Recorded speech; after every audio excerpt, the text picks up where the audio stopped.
The secret of success. This week on Firing Line.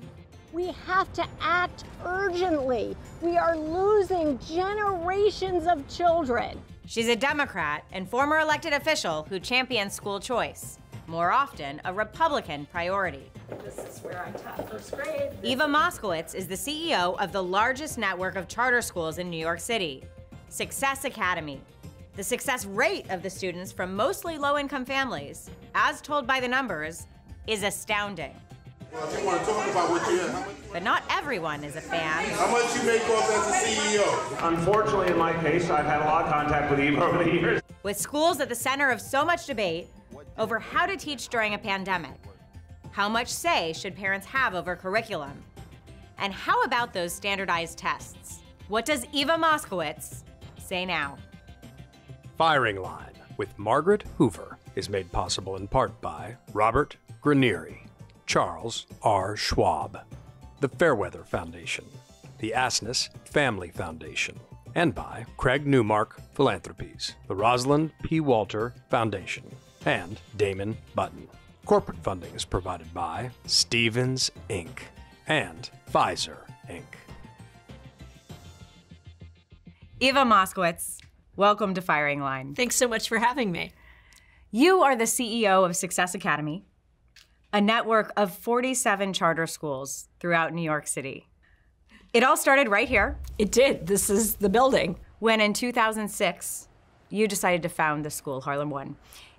I have known you for more than a decade, as you have built this network of schools. For the audience, can you explain the difference between a traditional public school and a charter school? Sure. The difference is really quite simple. Charter schools are public schools, publicly funded, publicly regulated, but they are independent of the union contracts on the one hand and the managerial bureaucracy on the other hand. Whereas district schools are caught between those two forces, meaning the educational bureaucracy and the labor contracts. You call your students scholars. We do. Who are these scholars? Well, 96% of them are Black and brown. About 80% of them live below the poverty line. 16% of our children are special needs. About 9% are homeless. We're in some pretty tough neighborhoods in New York City. You're from New York City. I grew up in Harlem. You have a background as an academic historian, a PhD in history from Johns Hopkins. You were elected as a Democrat to New York City's City Council, where you served Manhattan's Upper East Side. What motivated you to get involved in K-12 education? Well, as a historian, I believe, despite flaws and challenges, America is a great, great country. And despite its greatness, its public education system has been declining for the last half century. I ran for office because I thought there had to be a better way. We couldn't be spending this much money and get results that were so poor. And I don't mean just academic results. I mean, where was the art education for kids? Where was the history education? And I tried really, really hard to fix the district. And I voluntarily gave up my seat at the end. I was not term limited because I just thought it wasn't working. You wrote in your memoir, which is entitled The Education of Eva Moskowitz, I didn't go to sleep one night believing in traditional public schools and wake up the next morning believing in charters. Rather, my own views on school choice evolved gradually. So give me your elevator pitch for school choice. I just believe that everything else being equal, putting power in the hands of parents is going to lead to better outcomes because they know if their kid comes home and loves school. They know when their kids are unhappy. And they are better able, I think, to judge and make decisions. And the big bureaucratic system is not going to know our children the way we do as parents. So how is Success Academy and other charter schools in the city, how do they make education in New York more equitable? Well, it's equitable because students, and this is a fact, Margaret, that many people don't know, we don't admit, we don't enroll. It's a random lottery. So you don't have to live in a certain catchment area. Your kid doesn't have to have a certain IQ. We put all the names into a digital lottery, and they are randomly selected.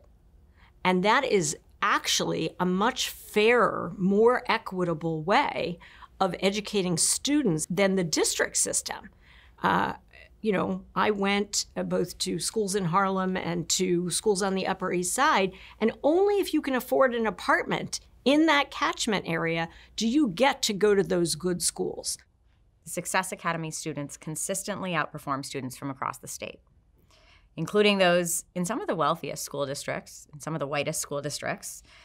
Among students in grades 3 through 8 in 2019, 99% of Success Scholars passed the state math exam, 90% passed the state English exam, and in that same year, a statewide passing rate didn't surpass 50%.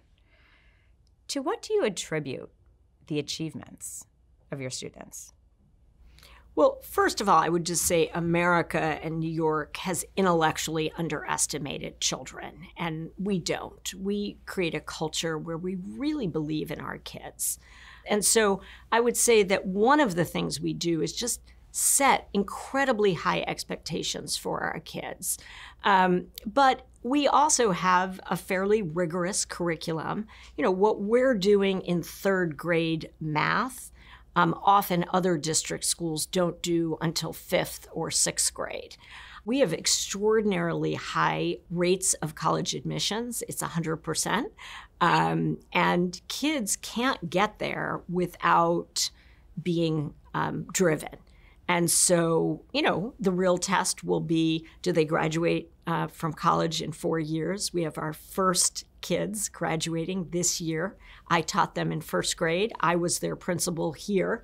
It's a small class, but the vast majority of them are graduating in 4 years. And there's something incredibly heartwarming and joyous about seeing your kids develop. One young man who is graduating this year is entering a master's program at MIT, which is just incredible. I recall you telling me once that in that first class, you personally did all of their SAT tutoring with them. I did.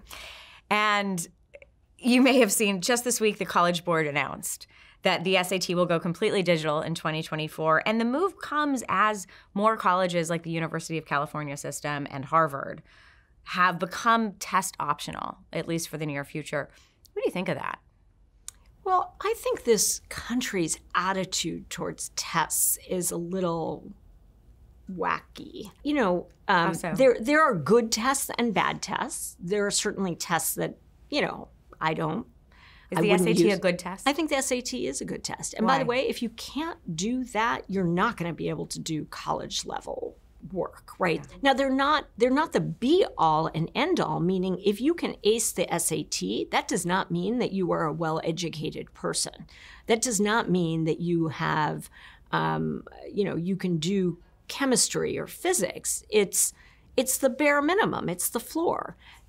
There's a criticism in education that too often teachers teach to the test. That's also been leveled at Success. What do you say?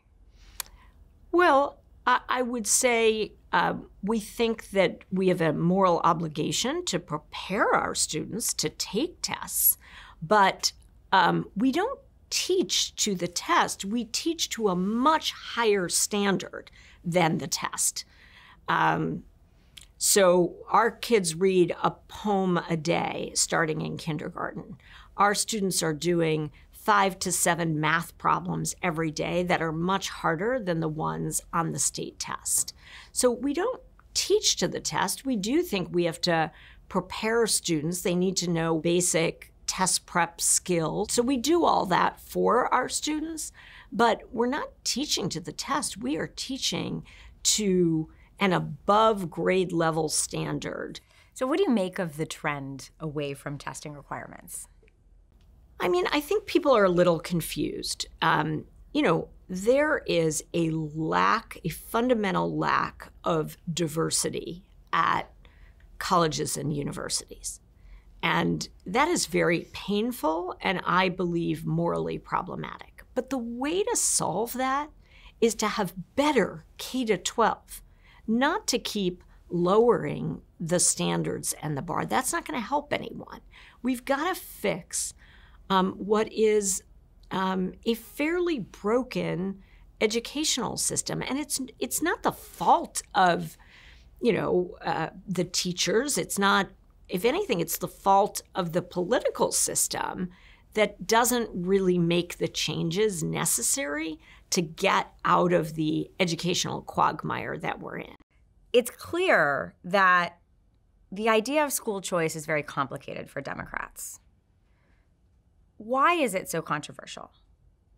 I mean, on most days, I'm totally perplexed because I'm an FDR liberal Democrat. I grew up in a liberal Democratic family. This Hoover is biting her tongue. And, historically, the Democratic Party was for the little guy, the underprivileged, the voiceless. But it has become captured by the special interests of the teachers union. It has chosen kind of institutional interests above the ordinary parent, Black and brown parents who are trapped in failing schools and have no exit strategy. Success Academy teachers are not unionized. Correct. How do your students benefit from not having unionized teachers? Well, the unions in urban school systems govern every aspect of the schooling. Give me an example. Student-teacher contact in high school, according to the New York City union contract, is limited to 3.75 hours. No more. If I'm a teacher, I can't have more contact. Well, what if my students need tutoring after school? Nope. It is confined. If you're my principal and I'm a teacher in a district school, you're not allowed to observe whenever you have time or whenever you think it would be beneficial to my development.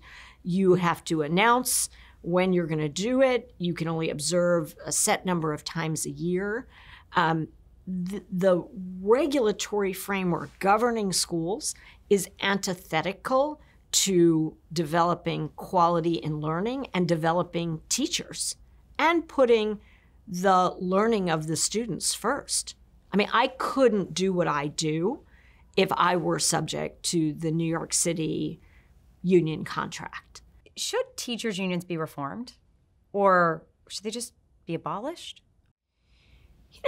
I can imagine a limited role in terms of wages and benefits. As a historian, I certainly am aware of laborers being taken advantage of historically in this country. So I could imagine that, but I can't imagine dictating every aspect of schooling. When the pandemic hit, your schools were among the first to go remote. How did that transition go? It was like D-Day, landing on the beaches of Normandy. I mean, it was a logistical. This required a redesign of the school. So we worked 24/7 to redesign. Now, at the time, I thought this was going to be 6 to 8 weeks. I had no idea that we were going to be closed through the rest of the year and a year later, right? So how do you make that up? There's a way in which we can't make up for it. It's gone. And we have to sort of not mourn the loss, but kind of look forward. And certainly academically, it's challenging. There's more learning loss in math than in literacy. So we're working really hard at mathematics. And I think that we will make up a significant amount of the loss just because we're so dedicated and we're so focused. But I think it's going to take us another year to make it up 100%. I think we'll make up about 80% of the learning loss.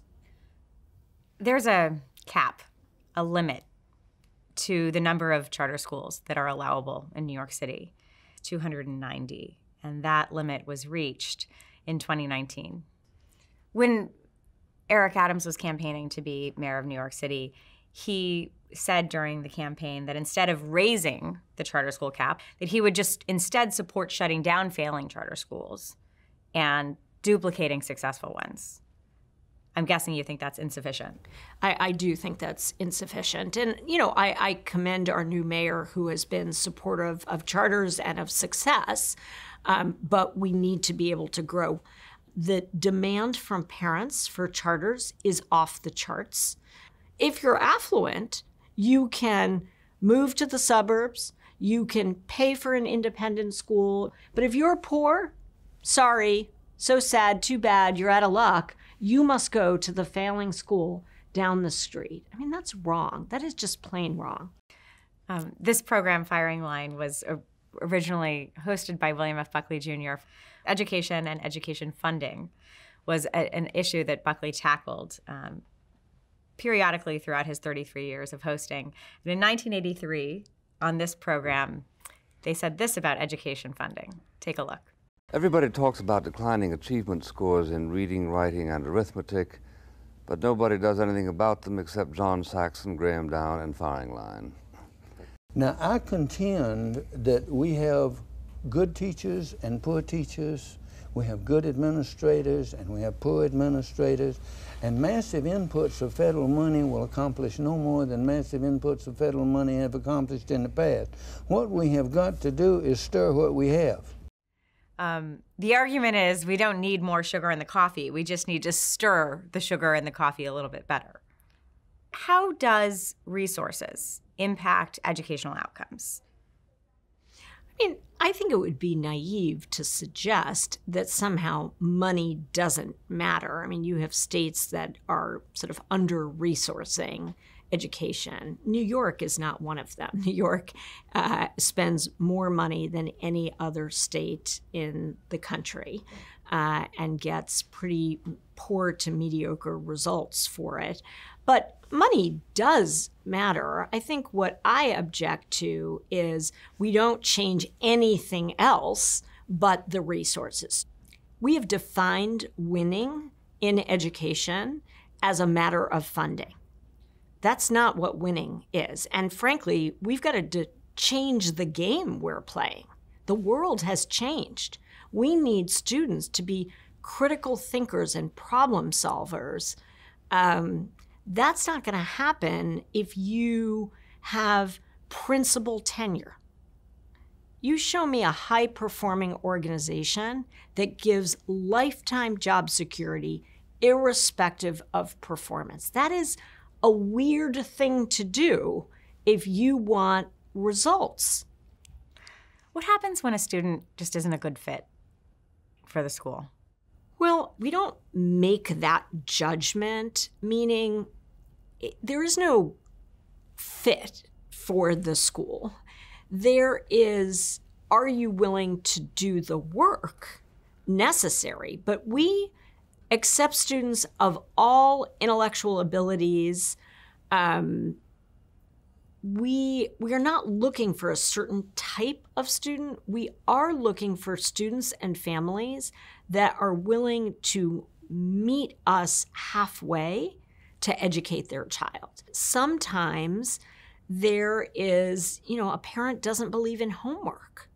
Well, I do, and we give homework. So if you don't believe in homework, that's not going to work very well. But I and the organization spends time trying to convince parents and kids, we do that all day long, to do their homework. But they're not going to move on to the next grade if they haven't done the work. The murder of George Floyd and the Black Lives Matter protests that really dominated the news cycle in the summer of 2020 caused many schools to take a closer look at racism and how history is taught. How have you grappled with that at Success? Well, first of all, just on the murder of George Floyd, I mean, it was profoundly disturbing. You know, when you're educating 96% Black and brown, as an organization, you know, the way we as educators think about it is that could have been George Floyd could have been one of our Black and brown boys, right? But our history curriculum has always been inclusive. You can't study American history without all of the cultural groups. You can't understand American history without understanding U.S. slavery. So long before George Floyd, we sought to tell the American story in all of its glory, in a rigorous historical way. The thing that I don't do and won't do is turn history into a certain kind of polemic, right? This is not the place, it seems to me, to accomplish all of our political goals. We are teaching kids not what to think, but how to think. And so what I object to is sort of ideologically trying to turn out students of a certain viewpoint. That's not our goal at Success. So the terrible murder of George Floyd didn't move us to a different content and curriculum because we were really clear on our purpose and the breadth and depth that we want our students to have. Your seniors have overcome unprecedented challenges, and I received an email from you before the Christmas holidays and the New Year's that at that point, 56% of your seniors had been accepted to four-year colleges. Universities like Yale, Brown, Swarthmore, Haverford, Smith College. How did this admissions year compare to last year? Well, what was different about this year is that the kids were remote for a year and a half. So we were kind of worried about, how this was all going to work. A lot of the advising had to be done remotely, and that was sort of a new thing for us. But I just do have such a feeling of pride, and I think now our percentage is up to about 85% have gotten into college, because that was right before the holidays. They didn't, it's not like these are the perfect kids. They had ups and downs, difficulties. This was not easy. And for the kids, it's only the beginning, right? They're going to have to get through 4 years of college and tough courses. You go to Smith, that's a competitive environment. You're at Wharton, you're with some of the best students around the country who frankly are potentially way more affluent than you, right? So they have tough times ahead. Life can throw you off course, but I'm very confident that they know how to persevere, and they will responsibly take the reins of power someday and pay it forward. As you think about education in this country, as you know, under the PISA assessment, the Program for International Student Assessment, the United States ranks 13th in reading and 37th in math. What needs to happen for the United States to turn around our educational achievement the way you've done it here in Success Academy? I mean, first of all, we have to decide that politically we're committed to it, and we have to stop fooling ourselves about our position in the world academically, because we are in a pretty poor state of affairs while spending more money than any country around the globe. Democrats and Republicans have to unite on this issue. It's not a partisan issue. It is a children's issue. It is the future of the country. It is an equity issue, but it is not a partisan issue. I think third, we have to support more transformative mechanisms of change, and that includes school choice. We can't be afraid of vouchers. We can't be afraid of charters. We have to put power in the hands of parents. That's not going to make everything better, but it will rather quickly make things significantly better. Well, with that, Eva Moskowitz, thank you so much for sharing your school, your success, and your perspective with me on Firing Line. Thank you so much for having me. Firing Line with Margaret Hoover is made possible in part by Robert Granieri, Charles R. Schwab, the Fairweather Foundation, the Asness Family Foundation, and by Craig Newmark Philanthropies, the Rosalind P. Walter Foundation, and Damon Button.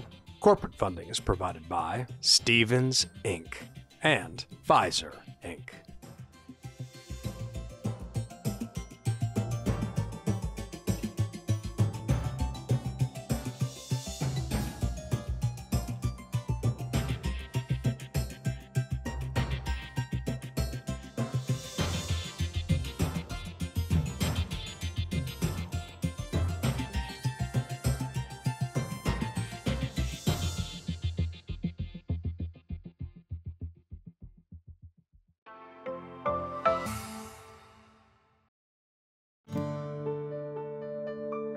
You're watching PBS.